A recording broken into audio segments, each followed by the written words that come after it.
Hi, I'm Chris, you're watching FRAG-MENTAL. Thank you for joining me. Does the perfect Holy Grail fragrance exist?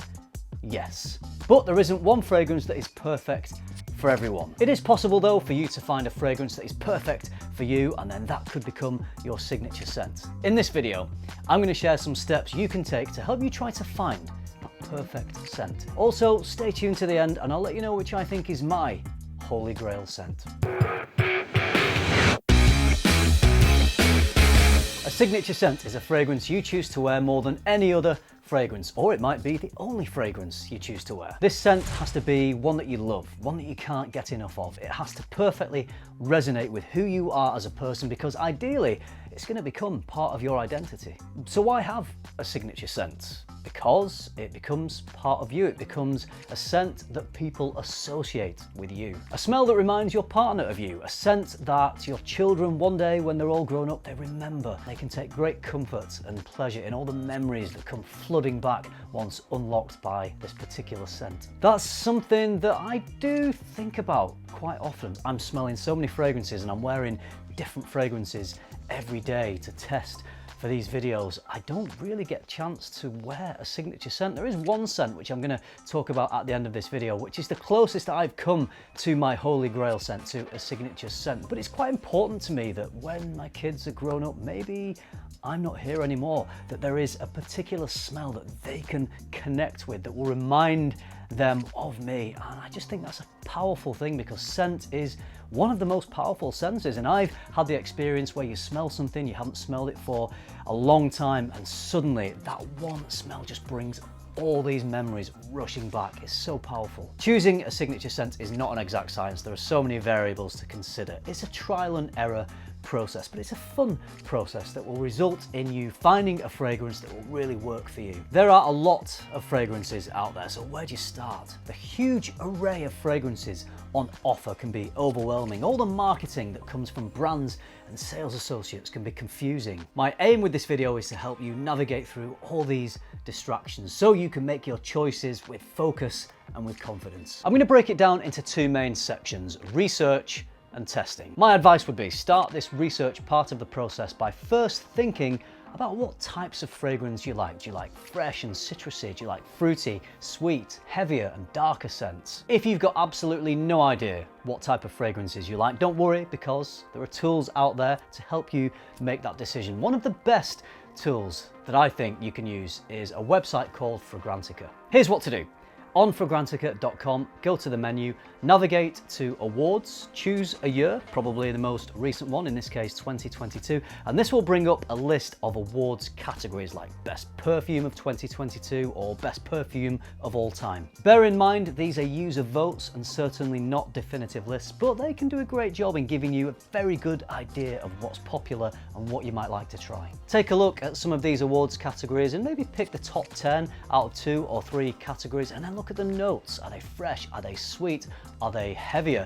And if any particular bunch of notes in a fragrance or description of a fragrance seems to spark your interest, if it feels like it's something that you might like to try, make a note of it. At this stage, try to have a little bit of an open mind as well, because you may see notes in a fragrance that you've never heard of, or you don't think they've got any right to be in a fragrance. Maybe it seems crazy to you that some fragrances has tobacco, or you see oud keep cropping up and you don't know what this is, or there's boozy notes in a fragrance and you think, whoa, I don't want to smell of booze. But if a lot of people are raving about a particular fragrance that contains some of these notes, if they seem to be quite popular, then give them a try. Write them down and have a couple of wildcard fragrances that you're not quite sure about, but if they seem popular, give them a go, because you might actually really like them. Something else you can try, which I found really useful myself, is joining Facebook groups. The internet is full of enthusiasts, and Facebook is one of the places enthusiasts seem to gather to discuss their fragrances. Just be a little bit careful with Facebook, because it can be a little bit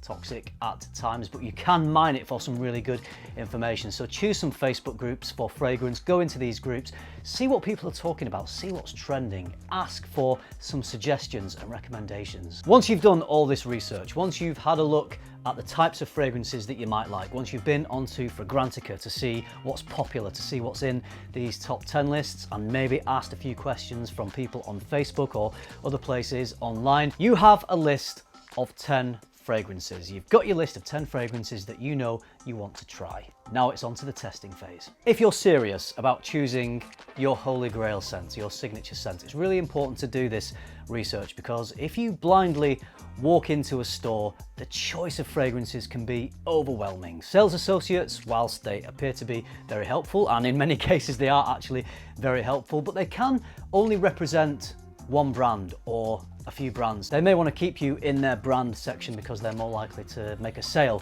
from that brand, and that could cut down on the time you have to visit all the other areas of the fragrance store. So have your list, know what you want to smell, and don't get swept away by a sales associate who maybe just wants to sell you the latest release. That all really just applies to department stores. If you visit a store that maybe sells more niche and independent fragrances, a smaller store with one owner or a couple of people working in there, and they have no allegiance to any particular brand within that store, then that's fine. You're going to get some really helpful and useful advice. But in department stores, just be careful about who's working for which section and which fragrances they might want you to buy. I say all this because this is advice I could have done with a few years ago. I remember going into a department store and I walked out with a fragrance I'd never heard of that I didn't even want. It was the latest release. I think it was a Jimmy Choo fragrance, and I'd smelled so much that I couldn't really tell much difference between the fragrances I was smelling, because I wasn't used to smelling a lot of fragrances, and I had about 10 tester strips. And in the end, the only way that I decided to make my decision was to buy the latest fragrance. I thought, it's the latest, newest release. The sales associate was saying it was a really good fragrance, that she loved it. That just sort of helped me make my decision, and ultimately that was the wrong decision, because that fragrance, when I got it home and I really started to understand what it was like, I didn't really like it. I'd spent £50 on a fragrance that I wasn't really interested in wearing. So be focused, know what you want, and don't let them distract you. Another reason to have your little list of 10 fragrances that you've decided you want to try on that day is that you don't want to smell too much. As I mentioned in my little story, if you start to smell too many fragrances, your nose and your brain is going to get overwhelmed, and you're not going to be able to tell differences between fragrances. Don't smell too many. Have your list of fragrances that you want to smell, and then you can make focused and informed choices. Time to test. You've gone in the store, you've got your fragrances that you know you want to smell. Try them all on tester strips first, and then the ones off the tester strips, maybe the top 4 or 5, the ones that stand out to you the most as really enjoying, try those on your skin. I would only recommend trying one at a time on your skin, so you're not getting a mix of fragrances, and then leave the store. Go and walk around.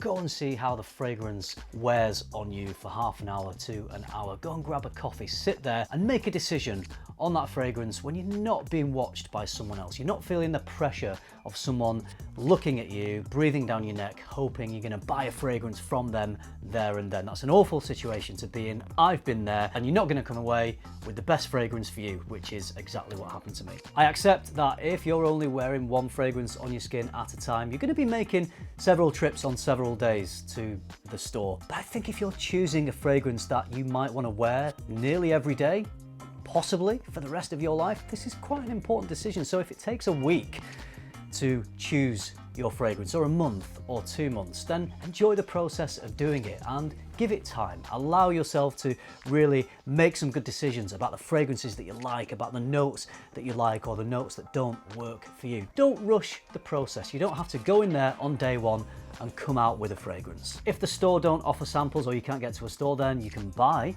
fragrance samples online. This is one of the best things for anyone looking for a fragrance. You can choose 1ml, 2ml, 5ml, 10ml, whatever size you like, of pretty much any fragrance that's on the market. A couple of sample sites just to get you started. Here in the UK, I've used fragrancesamplesuk.com, fantastic service. In the US, myfragrancesamples.com, I believe they're called. These come highly recommended. Get a couple of mil of each of the fragrances on your list, wear them and enjoy them in your own time. See which ones you like the best, which ones really seem to resonate with your style and your personality. Fragrances that really suit your personality, your skin chemistry, are probably going to get noticed by the people around you. They will be enjoying the fact that it's all working. You've found this synergy between you and your scent, and you might get a few compliments. If you find a fragrance that you really love and it's getting complimented, that's a good indication that it's really working for you. Now you are in a position to make a really informed decision. The fragrance that comes out on top after all this testing and research. This is your perfect holy grail fragrance, and that's the one to get. But even at this stage, no pressure.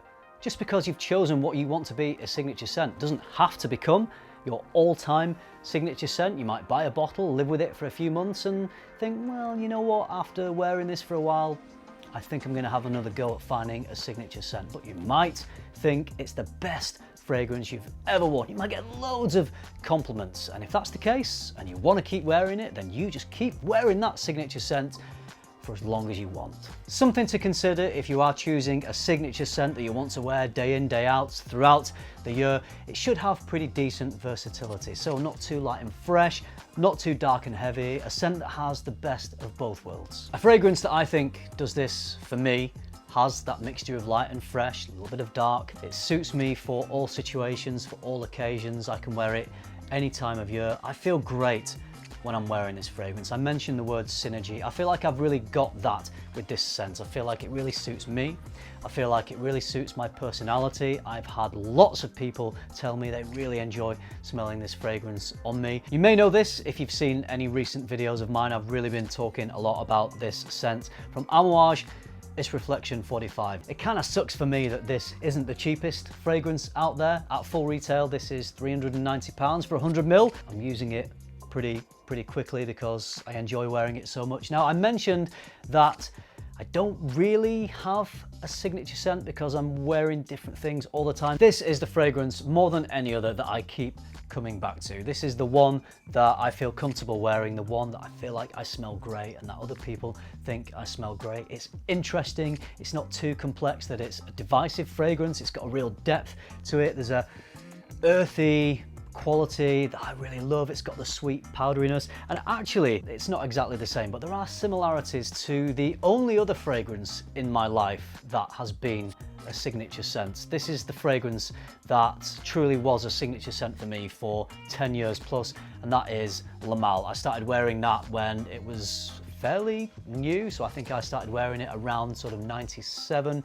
98. It was only released in 95, and back then it had a little bit more earthiness to it, had a bit more punch, had a bit more attitude than the version we get these days. Today's iteration is still very good, but to me, what I loved about that original Le Mal, which is why I wore it so much, which is why it was my signature scent, a lot of that is here in Reflection 45. So because of the connection to my original Le Mal, my original signature scent, and because I think this smells modern and the quality in here is exceptional, this is sort of a grown-up version of that Le Mal DNA. It's more complex. It's a superb scent, and I think if one day I stop all this YouTube stuff and I am choosing one fragrance that I want my kids to remember me by, I think I'd be very happy if it was this one.